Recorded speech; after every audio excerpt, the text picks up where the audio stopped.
Chris Lynch Local News with Boxman, Christchurch's affordable storage and container facility. Discover their state-of-the-art warehouse in Dakota Park near Christchurch Airport. All staff at the warehouse Noel Leeming and warehouse stationery at the Northwood Super Centre in Belfast in Christchurch have been told of a proposal to close all 3 stores.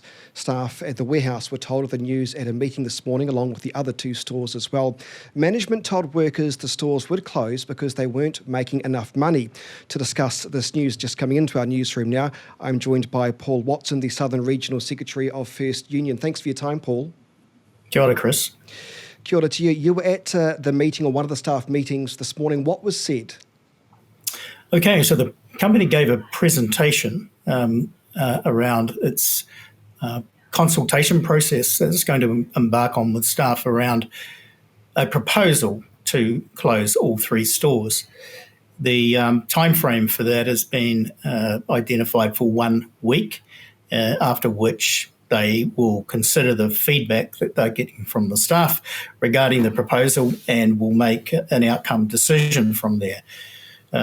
The announcement that was presented today was really it gave a little detail of the reasons for the closure.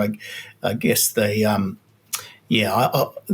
general impression really staff got was that there was a bit of detail lacking when questions were asked around the kind of rationale why this, why the decision was being made and how the decision was being made.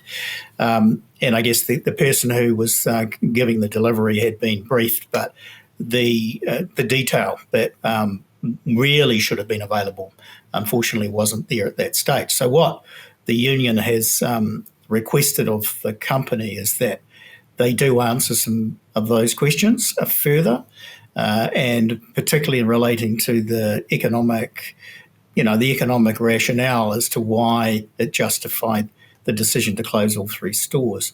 And so we've sought an extension for the consultation process, which they gave today as 1 week. We've sought an extra week there, so we can consider further.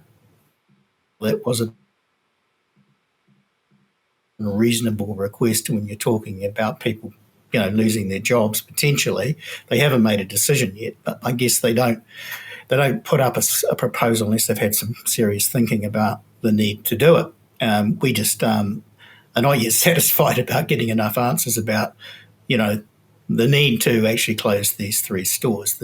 There's a huge impact actually, not only to the workers, but actually to the local community there as well.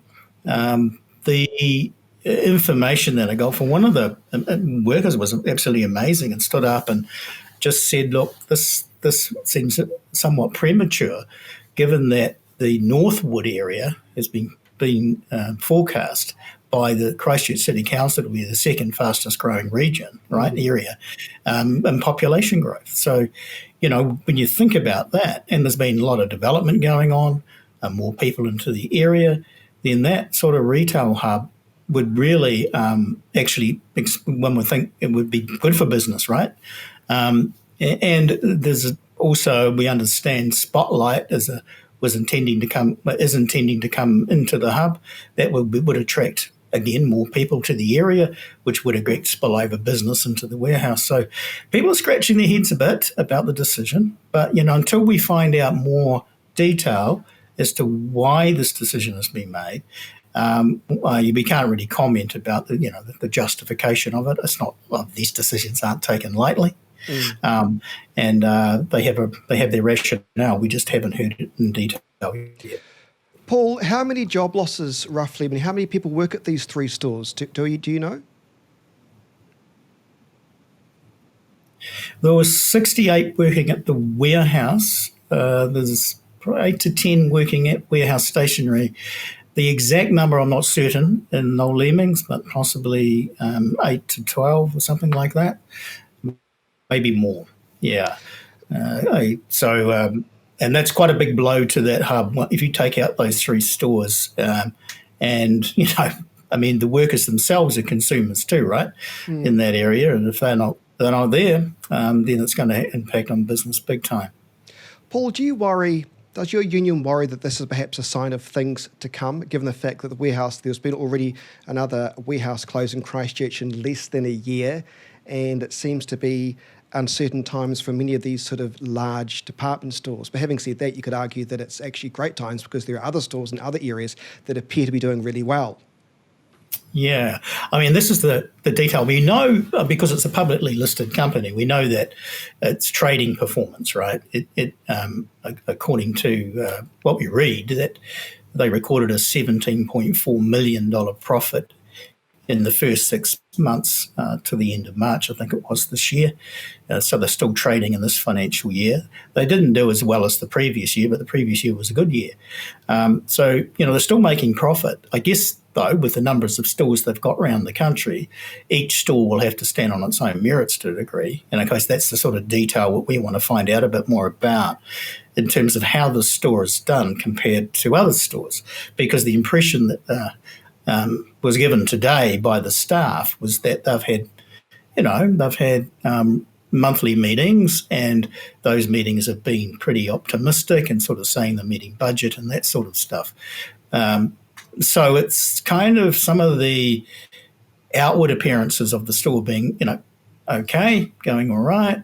It doesn't seem to gel with his decision, but look, it's too early to call that and to make a judgment about it because we haven't seen the detail around it, and we do need to see that. I think it's reasonable for the workers to know exactly the rationale used here to justify a potential closure of the store.